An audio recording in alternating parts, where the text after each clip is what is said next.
The autumn wind, sharp and unforgiving, whipped around Clara as she hurried down from Collin County. Her worn sneakers splashed through puddles, a rhythmic reminder of the relentless Texas rain. Her stomach rumbled loudly. She hadn't eaten since morning, and her wallet held exactly $8.50. Payday was still 4 agonizing days away. "Hi friends," she murmured to herself, a habit from her online vlogs. "Thank you so much for stopping by. Please support me by subscribing to my channel and don't forget to like and share this video. I truly appreciate you and love you all." So, let's begin. The words, usually bright, felt heavy tonight, swallowed by the downpour. The October chill pierced her thin jacket. All Clara craved was her tiny apartment, instant noodles, and old movies. But as she rounded the corner near the bus stop, a faint sound made her freeze. Singing. A man's voice, barely audible over the rain, was weaving the solemn notes of an old hymn into the damp air. Amazing grace! How sweet the sound!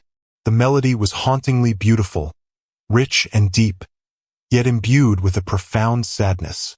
Clara scanned the deserted street, her gaze landing on him. He was huddled against the cold, damp brick wall of a derelict storefront, soaked to the bone, his dark hair plastered to his head.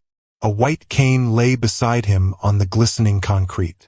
Even from 20 feet away, she could see him shivering uncontrollably. Every instinct screamed danger. It was late, the street empty, and she was alone with a stranger.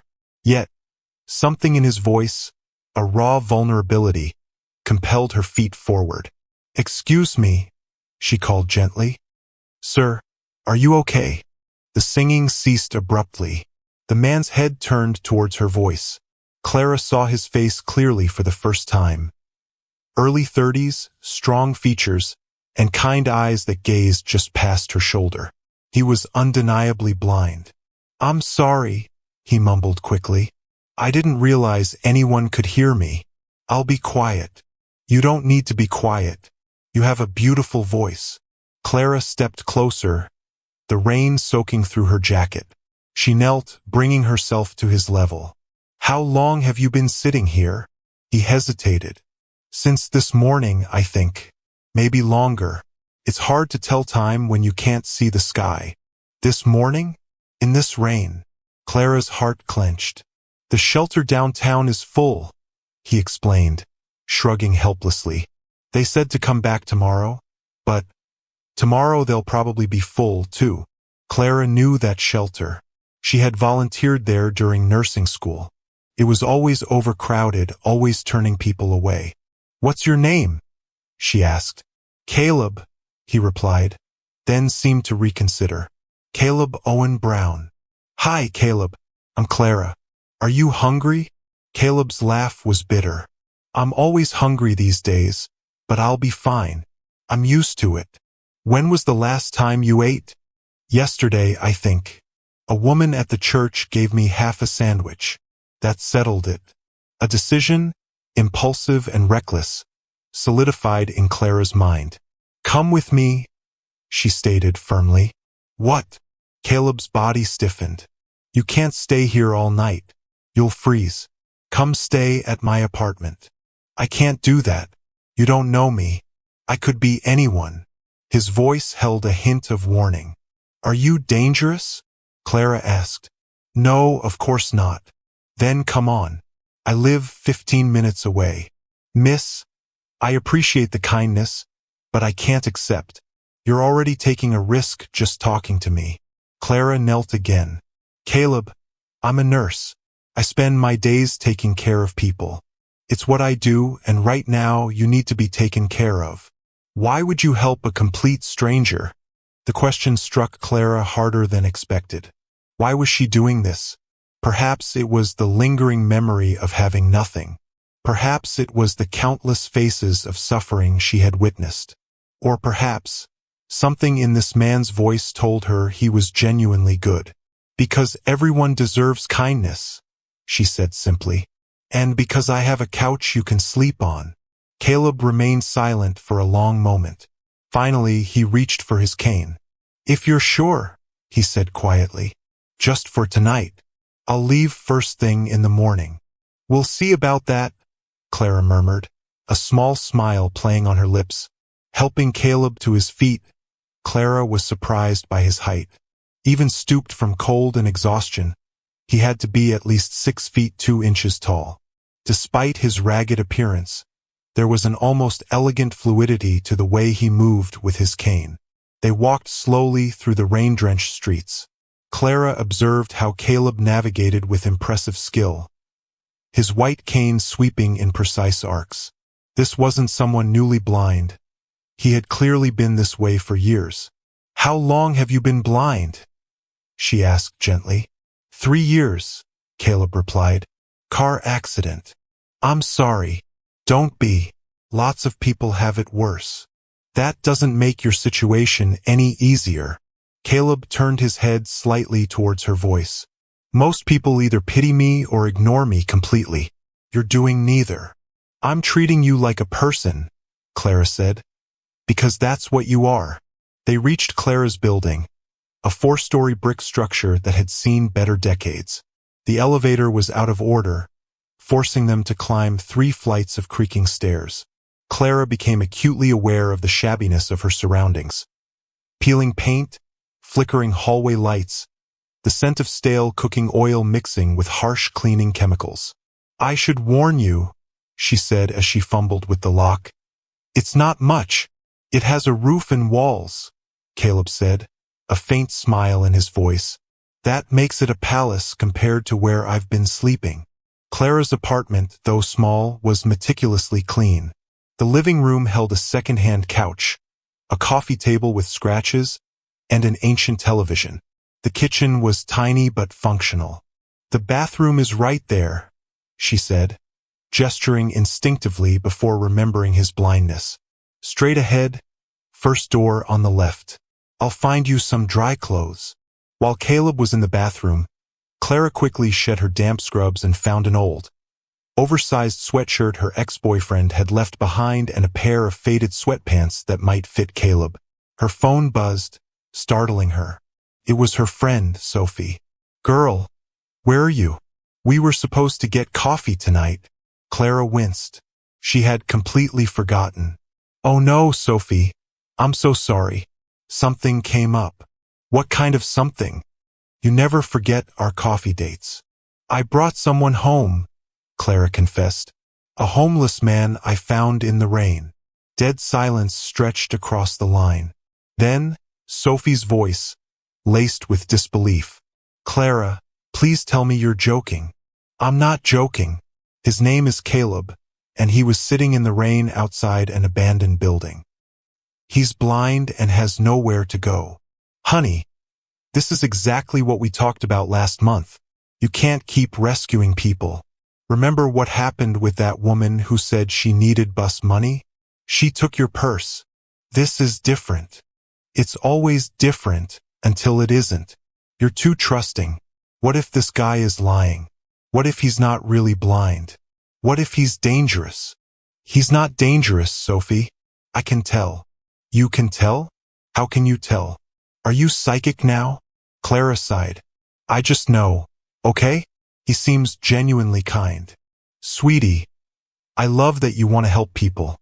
That's why you're such a good nurse, but you have to be smart about it. You barely have enough money to take care of yourself." It was true.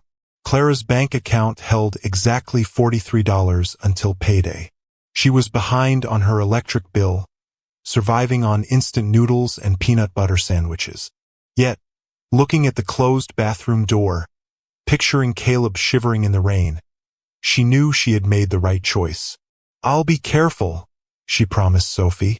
"But I couldn't leave him out there." After hanging up, Clara busied herself making hot tea and heating a can of chicken noodle soup. When Caleb emerged from the bathroom, dressed in her ex-boyfriend's oversized clothes, Clara was struck by the transformation. Clean and dry, he looked remarkably different. She could see he was quite handsome. His dark hair, no longer matted with rain, had a slight wave to it. His blue eyes, though unseeing, were startlingly beautiful. "Feel better?" she asked. like a new person. Thank you. He stood awkwardly in the doorway. I heated up some soup. Are you hungry? Starving, actually. But I don't want to eat your food. Our food, Clara corrected gently. Come on, sit down. They sat at her small kitchen table. Clara watched Caleb eat. He possessed impeccable table manners, better than most people she knew. He held his spoon correctly, didn't slurp, and somehow managed to eat without spilling a single drop, despite his blindness. This is the best soup I've ever had, he declared after a few spoonfuls. Clara laughed. It's Campbell's from a can. Maybe that's why it's so good. I haven't had anything normal like this in months. What do you mean? Caleb's expression darkened. Before I became homeless, I lived a very different life. Very artificial. This soup, this simple kindness, it's more real than anything I experienced back then. What kind of life? Clara pressed. A complicated one. Caleb set down his spoon. Can I ask you something, Clara? Sure. Why did you really bring me home? And don't say it's because you're a nurse. There's more to it than that. Clara considered lying, but something about Caleb compelled her to be honest. Because I know what it's like to be alone, she said quietly. When my mom passed away 2 years ago, I had nobody. No other family, no money for the funeral, barely enough for rent. I felt invisible, like I could disappear and nobody would notice. Who helped you? Caleb asked. Strangers, mostly. People who didn't have to care but chose to anyway. Mrs. Monica from the corner store brought me groceries. My friend Marcus helped me move. Another friend lent me money for textbooks. Little kindnesses that kept me going. And now you're paying it forward. I guess so. But it's not charity, Caleb. It's just human decency. They finished eating in comfortable silence. Afterward, Clara made up the couch with her spare blankets and pillows. This is really comfortable, Caleb said as he settled in. Are you sure you're okay with me staying here? Positive. Get some sleep. We'll figure out tomorrow when tomorrow comes. But as Clara lay in her own bed, sleep eluded her. There was something about Caleb that didn't quite add up. His mannerisms were too refined for someone who had been homeless for months. His speech was educated, cultured, and when he had mentioned his previous life being artificial, there had been genuine pain in his voice. Who was Caleb Owen Brown, really? The next morning, Clara awoke to the aroma of coffee brewing. She stumbled into the kitchen to find Caleb standing at the stove, expertly flipping pancakes. How did you? She began, surprised. I may be blind, but I'm not helpless, Caleb said with a smile. I found pancake mix in your cupboard. Hope you don't mind. Mind? This is amazing. How are you cooking without being able to see? Practice, and I have other senses. I can hear when the pancakes are ready to flip, smell when they're done. Touch tells me if the pan is too hot. They sat down to breakfast together, and Clara marveled at how normal it felt. I have to work today, she said, but you're welcome to stay here. I trust you. Caleb nearly choked on his coffee. You trust me?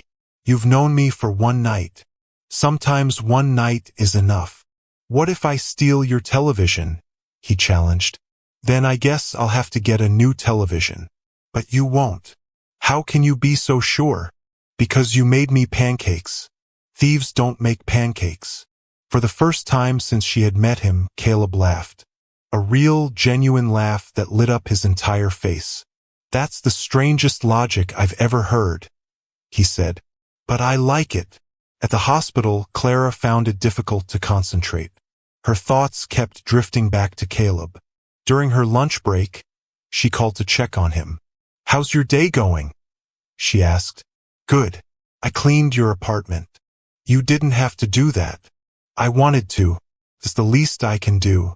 Clara, I can't stay here forever. You've been incredibly kind, but one day at a time, remember? Clara interrupted gently. We'll figure it out. Her supervisor, Sharon, noticed Clara's distraction. Everything okay? Clara? You seem preoccupied. I'm fine, just tired. Clara lied, though she knew Sharon, a close friend, would see through it. You sure?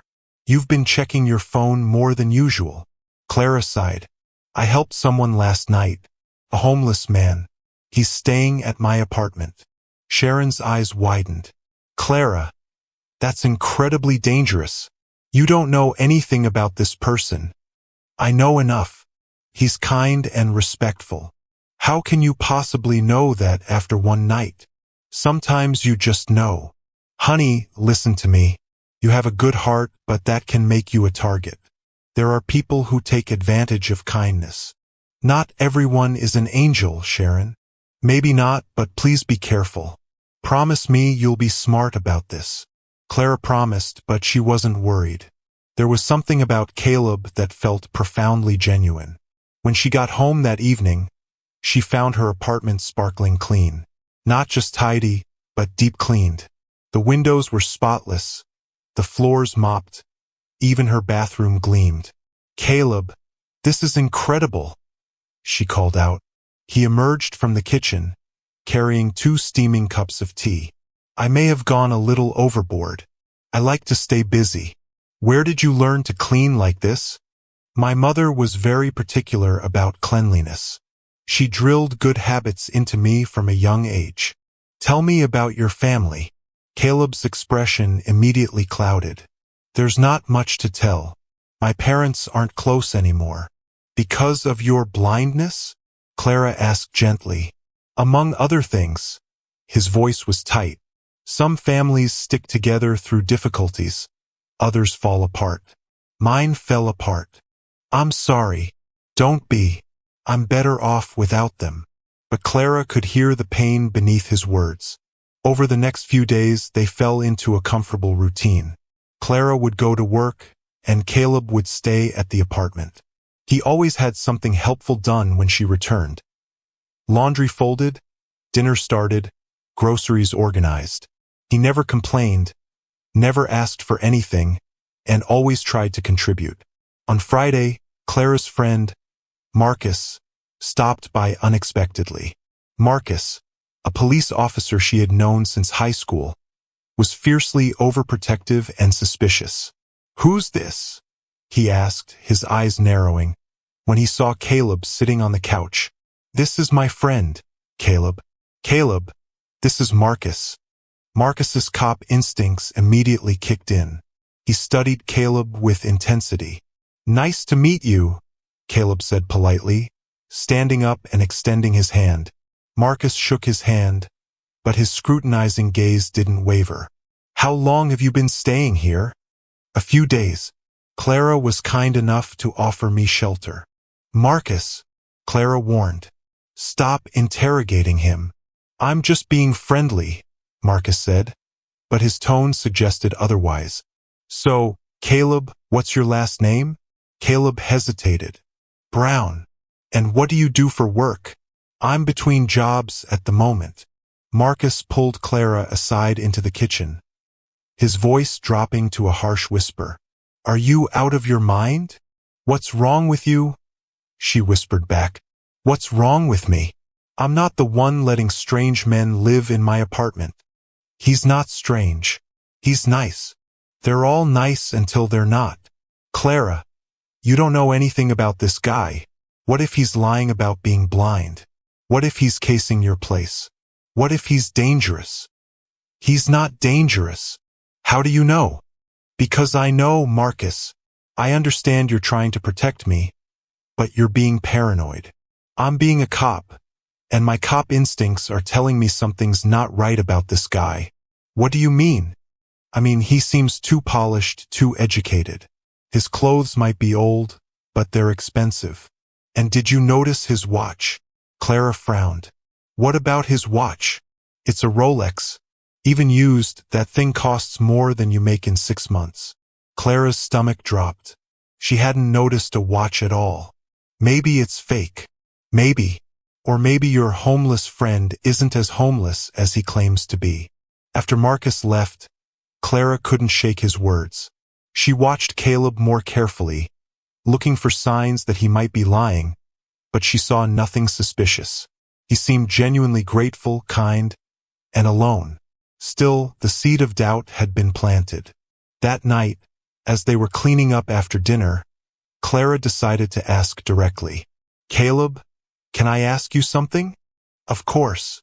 "Marcus noticed you're wearing an expensive watch. He seemed to think it was strange for someone who's homeless." Caleb's hand immediately went to his wrist. For a moment, his face showed something akin to panic. Then he forced a smile. "It's fake," he said, his voice too casual. "I bought it from a street vendor years ago. It probably cost $10. "Oh, okay." But something in his tone made her think he was lying. And if he was lying about the watch, what else might he be lying about? The weekend passed uneventfully, but Clara found herself watching Caleb more closely. She noticed little things. The way he never seemed surprised by the quality of her cheap furniture, the way he held his coffee cup with his pinky slightly extended, the way he sometimes caught himself before saying something. On Monday morning, as Clara was getting ready for work, Caleb made an announcement. "I think I should start looking for a job," he said. "Really? Are you ready for that? I can't live off your kindness forever. You've done so much for me already. What kind of job are you thinking about?" "I don't know. Something simple. Maybe I could work at a call center or do data entry. I can type pretty well." "How?" "Well, let me show you." Caleb sat at Clara's ancient computer and began typing. His fingers flew across the keyboard with incredible speed and accuracy. In minutes, he had typed several paragraphs without a single error. "Caleb, that's amazing. You type faster than anyone I know. I had a desk job before my accident. Spent a lot of time on computers." "What kind of desk job?" Again, that brief hesitation. "Accounting. Very boring stuff." But the way he said it made Clara think there was more to the story. That afternoon at work, Clara mentioned Caleb's job search to Sharon. "That's great," Sharon said. "Shows he's motivated to get back on his feet. What kind of work is he looking for?" He said maybe data entry or call center work. "He types incredibly fast." My husband's company might be hiring. They do customer service for tech companies. Good pay, and they're very accommodating for people with disabilities." "Really? That would be perfect. I'll ask him tonight." "But Clara, has this guy told you anything about his background, his family, where he's from?" "Anything? Not much. He says his family isn't close anymore and he used to work in accounting." "That's pretty vague." "I know, but I don't want to push him. When he's ready to talk, he will. Maybe. Or maybe he's hiding something." Everyone seemed to think Caleb was hiding something. But what if he was just a private person who had been hurt by his family's rejection? What if he was embarrassed about becoming homeless? That evening, Clara brought up Sharon's husband's company. "She thinks they might be hiring. Would you be interested?" Caleb's face lit up. "Absolutely. That's incredibly kind of her to think of me. I should warn you, they'll probably do a background check." For just a moment, Caleb looked uncomfortable. "Of course, that's standard. Is there anything in your background I should know about? Any problems?" "No problems. No criminal record or anything like that. My work history might seem a little unusual." "Unusual? How?" "I'd prefer to explain it to potential employers directly, if that's okay." Clara nodded, but a cold knot of certainty began to form in her stomach. Caleb was definitely hiding something. The next day, Sharon gave Clara her husband's contact information. But when Clara offered to help Caleb set up an interview, he seemed reluctant. "Maybe I should wait a little longer," he said. "Make sure I'm really ready." "Ready for what?" "You said you wanted to work." "I do. I need to think about some things first." "What things, Caleb?" Clara pressed. "There are parts of my past that are complicated. I need to figure out how to handle them before I start applying for jobs." "What do you mean, complicated?" Caleb was quiet for a long moment. Can you trust me for a little while longer? I promise I'll explain everything soon. I just need a few more days. Looking at his earnest face, Clara found herself nodding. Okay, a few more days. But the doubt was growing stronger. Marcus's words kept echoing in her head. Something's not right about this guy. Wednesday evening, Clara was working late at Texas General Hospital when she received a call that changed everything. Clara Martinez? The voice was crisp, professional. Yes, this is she. This is Sarah Dixon from Channel 7 News.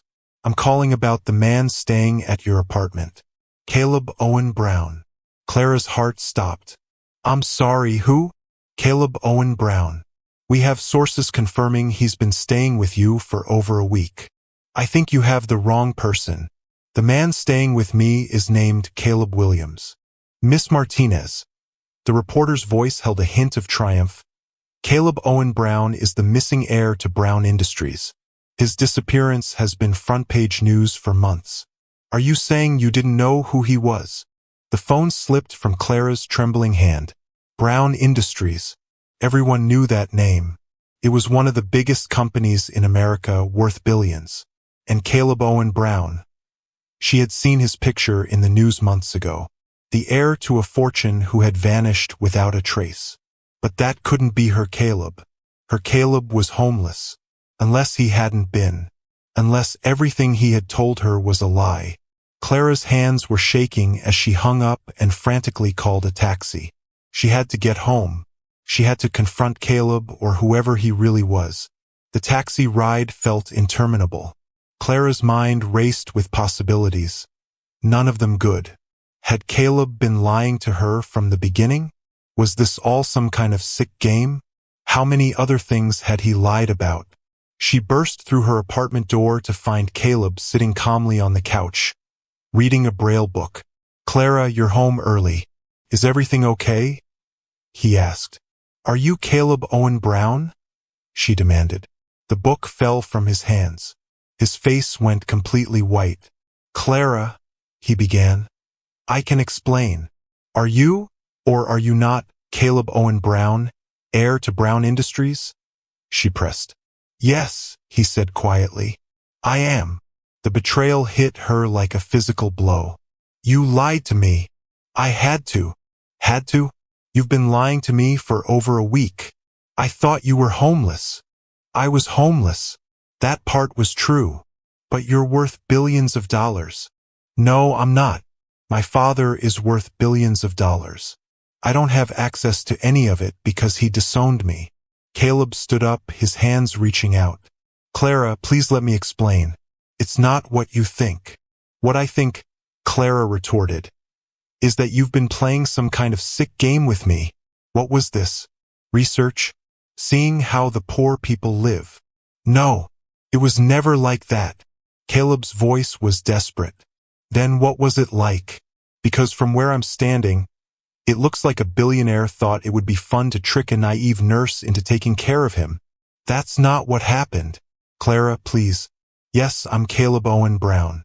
Yes, my father owns Brown Industries, but I've been disowned. Cut off completely. I really was homeless. I really had nowhere to go. Meeting you, staying here. It's been the most genuine experience I've had in years. Genuine? You lied about your name. Because I knew if you found out who I was, you'd treat me differently. Everyone does. So you decided to trick me instead? I decided to be honest about who I am as a person, just not about my family name. Clara sank into a chair. Her whole world felt like it was spinning. I can't believe this. All this time, I felt sorry for you.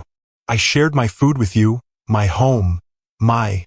She stopped herself before saying my heart.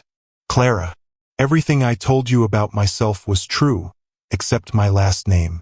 I really did lose my sight in a car accident. My family really did abandon me. I really have been living on the streets. But why? If you're a Brown, why would you be homeless? Caleb sat back down heavily. Because I'm not the son my father wanted me to be. What does that mean? It means when I lost my sight, He decided I was no longer capable of running the company. He said I was a liability and embarrassment, so he cut me off from everything. My trust fund, my job, my place in the family. I've been on my own for months. That's impossible. Parents don't just abandon their children. Rich parents do. Caleb's voice was bitter. If those children become inconvenient, my father cares more about his company's image than he does about me. So you just left? I was thrown out. Literally. Security escorted me from the building and told me never to come back. Clara stared at him. If this was true, it was horrible. But how could she trust anything he said now? Why should I believe you? Because you know me, Clara. You've lived with me for over a week. You've seen who I really am. I thought I did. But it turns out I don't know you at all. You know the parts that matter. You know I'm kind to you. That I'm grateful for your help. That I care about you. Those things are real. But the foundation of everything was a lie. Before Caleb could respond, there was a loud knock at the door. Then another. Then someone was pounding. Miss Clara Martinez. This is Channel 7 News. We'd like to ask you some questions about Caleb Owen Brown. More voices joined in. Miss Clara Martinez, this is ABC News. CBS News here. Can you tell us how long Caleb Owen Brown has been staying with you? Clara looked at Caleb in horror. They found us. I'm sorry, he said. I'm so sorry, Clara. I never wanted this to happen. The pounding got louder. Clara could hear more voices gathering outside. We need to get you out of here, she said. Why would you help me? I thought you hated me now. I don't hate you. I'm angry and hurt and confused, but I don't hate you. And I'm not about to throw you to the wolves. There's nowhere to go. They'll follow us wherever we go. Not if we're smart about it. Clara grabbed some clothes and stuffed them in a bag. My friend Marcus has a cabin upstate. We can go there until this dies down. Clara, you don't understand. This won't die down. Once the media gets hold of a story like this, it doesn't go away. Then we'll figure out something else. But first, we need to get out of here. Why are you helping me after everything I've lied about? Caleb asked. Clara looked at him for a long moment. Because the man who made me pancakes and cleaned my apartment and listened to me talk about my mother, that man was real. Whatever else you lied about, that part was real, wasn't it? Yes, Caleb said quietly. That was all real. Then that's the man I'm helping. They slipped out the back of the building through the emergency exit and caught a taxi 6 blocks away. Clara called Marcus from the cab. Marcus, I need a huge favor. Can we use your cabin? What's wrong? You sound upset. I'll explain later. We just need somewhere to go for a few days. Me and Caleb. There was a pause. Clara, what's going on? Just trust me, please. I'll tell you everything. But right now, I need your help. Okay. The cabin's in Lake Geneva. I'll text you the address and the key code. As their taxi pulled away from the city, Clara realized her life had just changed forever.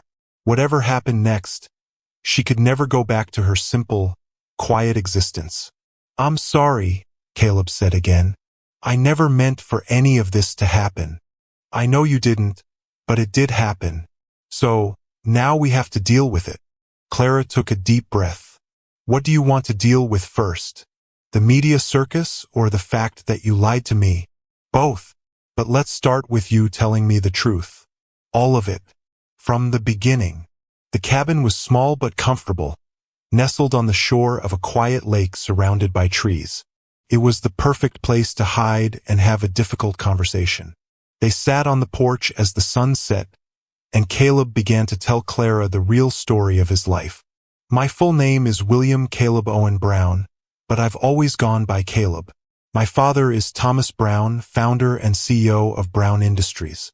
My mother died when I was 12. I have one sister, Charlotte, who's 2 years older than me. What happened to your mother? Clara asked. Cancer.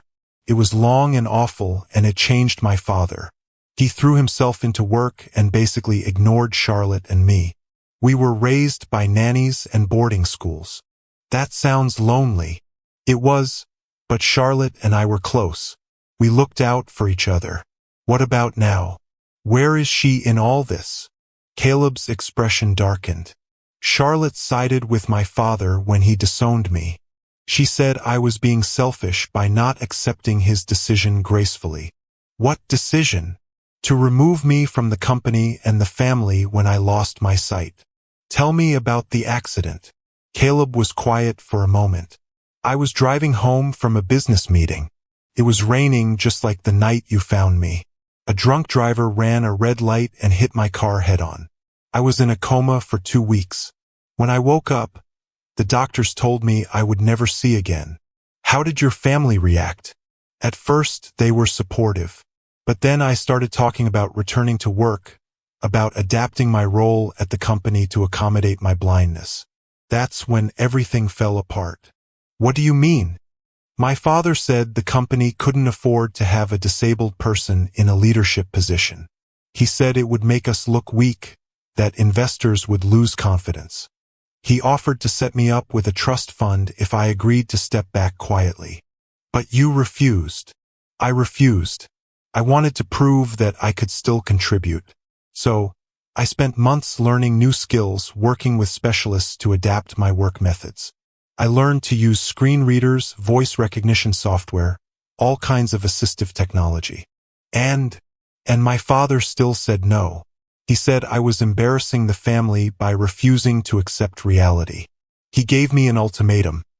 Take the trust fund and disappear quietly, or be cut off completely.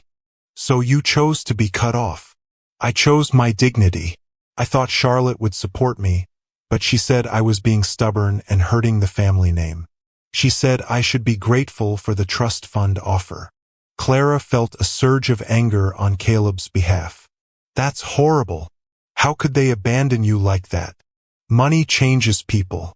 Power changes people.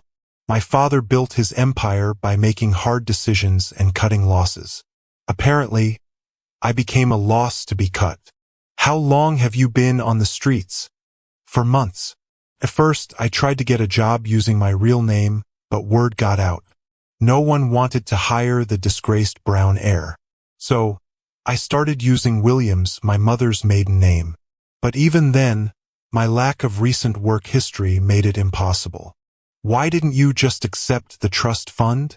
Because it came with conditions. I had to sign papers saying I would never publicly identify myself as a brown, never try to contact family members, never speak to the media about the company. Essentially, I had to agree to be erased. And you couldn't do that. I couldn't live a lie. I couldn't pretend my family didn't exist while taking their money. So, I chose to be homeless rather than be bought. Clara was quiet for a long time, processing everything Caleb had told her. The story was horrifying, but it made sense. It explained his refined mannerisms, his educated speech, his expensive watch. It also explained why he had lied about his identity. I understand why you didn't tell me who you were, she said finally. But I wish you had trusted me sooner. I wanted to. Every day I wanted to tell you the truth. But I was terrified you would look at me differently. How differently? Like everyone else does. Either like I'm some rich boy playing at being poor, or like I'm a charity case to be pitted. You were the first person in months who saw me as just a regular person. You're not a regular person, though. You're the heir to a billion-dollar company. Former heir. And that's exactly what I mean. The moment people find out about the money, that's all they see. But I already knew you before I found out. That has to count for something. Does it? Are you looking at me differently now? Clara considered the question honestly. A little, she admitted. I keep thinking about all the times I worried about having enough food or when I apologized for my cheap furniture. I feel embarrassed. Don't feel embarrassed. This apartment, these weeks with you, they've been the happiest I've been in years. Your kindness wasn't wasted on someone who didn't need it. I needed it more than you know. But you could have gone to a hotel. You could have called friends. Hired help. What friends? When you lose your family fortune, you find out real quick who your real friends were. And I couldn't use my credit cards or bank accounts without my father's people tracking me down. So, you really were homeless? I really was. Sleeping in doorways, eating from soup kitchens, wearing the same clothes for weeks. The only thing I kept from my old life was my watch, and only because it was a gift from my mother. That explained Marcus's observation. Why didn't you sell it? Because it's all I have left of her. She gave it to me for my 11th birthday. She said time was the most valuable thing we have, and I should use mine wisely. What would she think of what you're doing now? Caleb smiled. I think she'd be proud. She always said money without character was worthless. They sat in comfortable silence as darkness fell over the lake. Clara's phone had been buzzing with calls and texts all evening, but she had ignored them all. I should probably check my messages, she said finally. There were dozens of them. Reporters asking for interviews, friends asking if she was okay, her supervisor Sharon asking where she was. But the one that caught her attention was from Sophie. Girl, call me now. The whole city is looking for you. Clara called her back. Sophie, thank God. Where are you? Are you safe? I'm safe. I'm with Caleb. Caleb Owen Brown, the billionaire? Yes. But it's complicated. Complicated how? Honey? The news is saying you've been hiding him for weeks. They're making it sound like you kidnapped him. What? That's ridiculous. I know, but that's what they're reporting. Some of them are suggesting you were in on his disappearance from the beginning. They're calling you everything from a gold digger to an accomplice. Clara's stomach dropped. That's not true at all. I know it's not true. Anyone who knows you knows it's not true. But the media doesn't know you, Clara. You need to get ahead of this story. How? Tell your side? Do an interview? Set the record straight. I can't do that. It would just make things worse.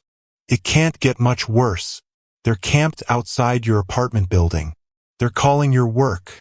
They've even been to your old nursing school asking questions about you. After hanging up, Clara felt utterly overwhelmed.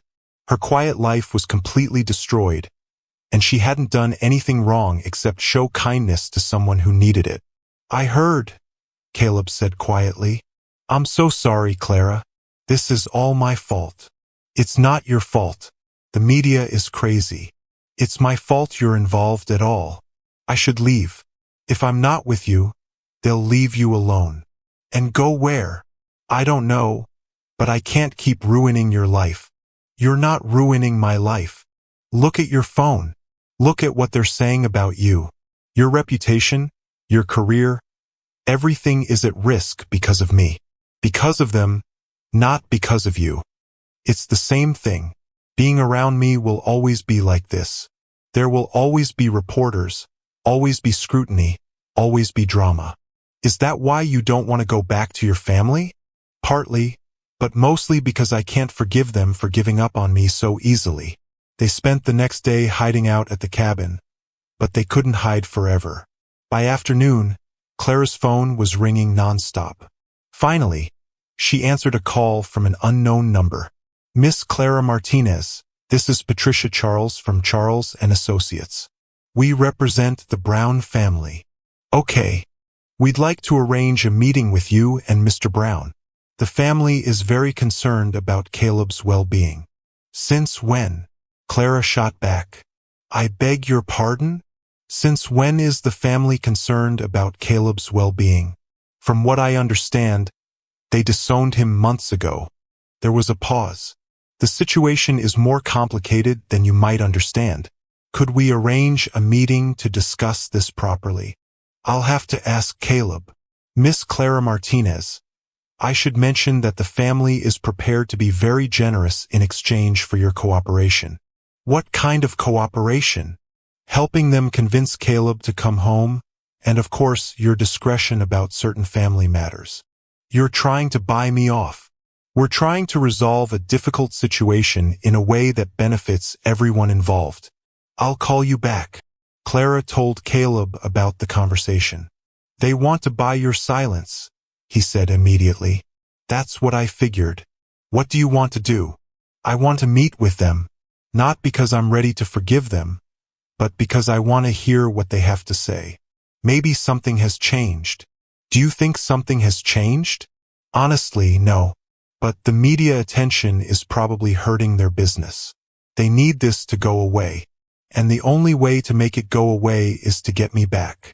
Even if they welcome you back, would you trust them? I don't know, but I need to find out. The meeting was arranged for the next day at a neutral location, a law office in downtown Texas. Clara drove Caleb back to the city, both of them nervous. The Brown family lawyer, Patricia Charles, was a sharp-dressed woman in her 50s with steel-gray hair and cold blue eyes. She had the kind of presence that made you feel judged. "Mr. Brown," she said when they arrived, "your family has been very worried about you." "Have they?" Caleb's voice was skeptical. "Of course, your disappearance has caused them tremendous distress and tremendous bad publicity. That too. But the important thing is that you're safe. Your father would like to see you." "Where is he?" "Waiting in the conference room. He flew in from New York this morning, specifically for this meeting." Clara squeezed Caleb's hand. "Do you want me to come with you?" "Please." Thomas Brown was exactly what Clara had expected. Tall, distinguished, and intimidating. He was in his 60s with silver hair and a commanding presence. When Caleb walked in, Thomas stood up immediately. "Son," he said, his voice thick with emotion. "Thank God you're safe." "Hello, Father." Caleb's voice was flat. "Caleb, I've been sick with worry when you disappeared, when we couldn't find you anywhere." Thomas stopped, seemingly overcome. "You didn't seem worried when you had security throw me out of the building." "I was angry. I was scared. I made mistakes. You disowned me. I was trying to protect you." "From what?" "From the business world. From people who would take advantage of your condition. From a life that might be too difficult for you to handle." Caleb's jaw tightened. "My condition? My blindness? I thought it would be easier for you if you didn't have to deal with the pressures of running a company." "Easier for me or easier for you?" Thomas was quiet for a moment. "Maybe both. I handled it badly, Caleb. I see that now." "Do you?" "Because 4 months ago, you told me I was an embarrassment to the family name. I was wrong. I was scared. And I said things I didn't mean." "What changed your mind?" Thomas glanced at Clara, then back at Caleb. "This young woman changed my mind. When I saw the news reports about how she cared for you, how she treated you with dignity and respect despite having so little herself, I realized I had failed you as a father." Clara was surprised. "I don't understand." "Miss Clara Martinez, you saw my son as a person worthy of help and kindness. I saw him as a problem to be managed. You were right and I was wrong. So, what are you proposing?" Caleb asked. "Come home. Take your place in the company. We'll make whatever accommodations you need. And if I refuse, then I'll respect your decision. But I hope you won't refuse. The company needs you, Caleb. I need you." "What about Charlotte?" "Your sister feels terrible about how she treated you. She wants to apologize." "And the trust fund with conditions?" "No conditions. You're my son. You deserve your inheritance, regardless of whether you work for the company or not." Caleb was quiet for a long time. "I need time to think about this." "Of course. Take all the time you need." "What about Clara?" "What about her?" Thomas turned to Clara. "Miss Clara Martinez, my family owes you a tremendous debt. You cared for my son when his own family failed him. If there's anything we can do to help you—" "I don't want anything," Clara said quickly. "I just want the media to leave me alone." "That can be arranged." A simple statement from Caleb explaining the true circumstances of your meeting should clear everything up. After the meeting, Caleb and Clara walked through downtown Texas in silence. Finally, Caleb spoke. "What do you think I should do?" "I think you should do whatever feels right to you. That's not helpful. I can't make this decision for you, Caleb. It's your family, your life, your future. But it affects you, too. If I go back to that world, everything changes between us. Maybe it does, maybe it doesn't. How can you be so calm about this? Because I've learned something important over the past few days. Clara stopped, turning to face him. What? That I fell in love with you when I thought you were homeless. My feelings didn't change when I found out you were rich. So maybe your circumstances don't matter as much as I thought they did. Caleb stopped walking. You fell in love with me? Did I say that out loud? Clara's cheeks flushed. You did. Well, cat's out of the bag, I guess. Clara took a deep breath. For the record, I fell in love with you, too. The first morning, when I woke up in your apartment and smelled coffee brewing, I knew I was in trouble. Because I made good coffee? Caleb chuckled. Because you made me feel like I belonged somewhere. They found a quiet bench in a small park and sat down together. If I go back to my family, will you come with me? Caleb asked. As what? As whatever you want to be. My girlfriend, my friend, my moral compass. I don't care about the label. I just care about having you in my life. Your world is very different from mine. So we'll figure it out together. Your family might not approve of me. After what you did for me, they'll love you. And if they don't, that's their problem. The media will be brutal. Probably. But we'll face it together. I have no idea how to be rich. I have no idea how to be genuinely happy. We can teach each other. Clara looked at this man who had turned her world upside down in the best possible way. A week ago, her biggest concern was paying her electric bill. Now, she was contemplating a life she had never imagined. Okay, she said finally. Okay, let's try it. But I have conditions. Name them. Caleb's face broke into a wide smile. First, I keep working. I don't care how much money you have. I'm not becoming someone who just shops and lunches. I need purpose. Done. We'll figure out something perfect for you. Second, I want to start a foundation to help homeless people. Real help, not just charity. I love that idea. It's exactly what I've been thinking about. Third, I get to keep my apartment. I need a place that's just mine, where I can go when your world gets too overwhelming. That makes perfect sense. And fourth, you have to let me pay for dinner sometimes. I know it's symbolic, but it matters to me. Even if dinner costs more than you make in a month, then we'll eat at cheaper restaurants sometimes. Caleb laughed. You're going to keep me grounded, aren't you? Someone has to. Caleb. Yeah. Thank you for everything. For taking me in. For believing in me. For loving me despite everything. Thank you for trusting me with the truth. Eventually. Are you ever going to let me live that down? Probably not.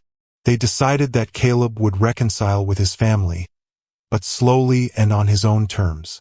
He would take a position at Brown Industries, but only after proving that his blindness didn't make him less capable. And Clara would be by his side through all of it. The press conference announcing Caleb's return was held a week later.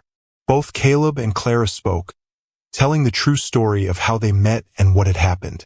The media loved the fairy tale angle. The kind nurse and the billionaire heir who found love in the most unlikely circumstances. Were you surprised to learn his true identity? One reporter asked Clara. I was shocked, she admitted. But I fell in love with the man who made me pancakes and cleaned my apartment, not with his bank account. That man was real, regardless of his last name. Mr. Brown, do you regret the time you spent homeless? Another reporter queried. I regret that it was necessary, Caleb said. But I wouldn't trade the lessons I learned, or the person I met, for anything. We're starting a foundation to help homeless individuals transition back into housing and employment, Clara announced. We want to use this experience to help others who are facing similar struggles. And personally, Caleb smiled. Personal. I'm going to spend the rest of my life trying to deserve the woman who saved me. 6 months later, Clara was running the Brown Foundation for Housing and Employment. They had helped over 200 people find homes and jobs. She had also started working part-time at a clinic that served homeless individuals, because she couldn't give up nursing completely. Caleb had returned to Brown Industries, where he quickly proved that his blindness was no obstacle to his business acumen.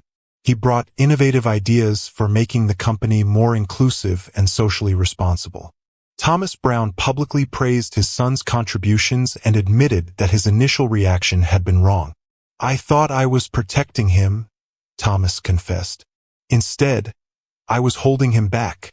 Caleb has taught our entire company that limitations are often just assumptions we haven't challenged yet. On a rainy Thursday evening, exactly 1 year after the night they met, Caleb proposed to Clara in the exact spot where she had found him. "I want to ask you something in the place where my life really began," he said, getting down on one knee in the rain. "Caleb, you'll catch pneumonia," Clara protested, but she was crying happy tears. "Will you marry me, Clara Martinez? Will you let me spend the rest of my life trying to be worthy of your kindness?" "You already are worthy," she said through her tears. "Yes, I'll marry you." The wedding was small and simple, held at the foundation's headquarters. Instead of expensive flowers, they used plants that would later be donated to homeless shelters. Instead of a lavish reception, they hosted a dinner for foundation clients and staff. "Most people wouldn't consider this a proper society wedding," Clara said as they danced to music provided by a local high school band. "Most people don't matter," Caleb replied. "The only person whose opinion matters is dancing in my arms right now. What do you think would have happened if I hadn't found you that night? I'd probably still be sitting in that doorway feeling sorry for myself. And I'd still be eating instant noodles alone in my apartment. We saved each other, didn't we?" "We did, though I still say you got the better end of the deal. You got rescued by a beautiful nurse. I got rescued by a lying billionaire." "Excuse me, I'm a reformed lying billionaire. There's a difference." As they swayed together, surrounded by friends and people whose lives they had touched, Clara marveled at how much her world had changed. A year ago, she had been a struggling nurse with $8 in her wallet and a heart full of loneliness. Now, she was married to a man who loved her deeply, running a foundation that made a real difference, and living a life she had never dared to dream. But some things hadn't changed. She still lived in her small apartment 3 nights a week because she needed that connection to who she had been. She still volunteered at the hospital on weekends. She still made pancakes for breakfast and cleaned when she was nervous. And sometimes when it was raining, she and Caleb would walk through the city, hand in hand, looking for people who needed help, because they both understood that the smallest acts of kindness could change everything. "Do you ever regret it?" Caleb asked one evening as they delivered care packages to a homeless encampment. "Taking a chance on a stranger?" "Never," Clara said firmly. "Best decision I ever made. Even though it turned your whole life upside down. Especially because it turned my whole life upside down. Because sometimes the best things come from the most unexpected places. Sometimes a rainy night and a moment of compassion can lead to a lifetime of love.